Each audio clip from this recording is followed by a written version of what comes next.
இன்றைய இறை வார்த்தை.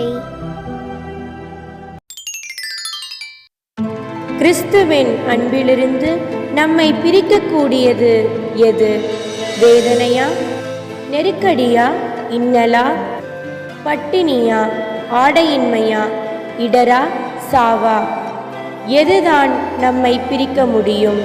தூய பவுல் ரோமையருக்கு எழுதிய திருமுகம் 8வது அதிகாரம் 35வது இறை திருவசனம். கிறிஸ்துவின் அன்பிலிருந்து நம்மை பிரிக்கக்கூடியது எது?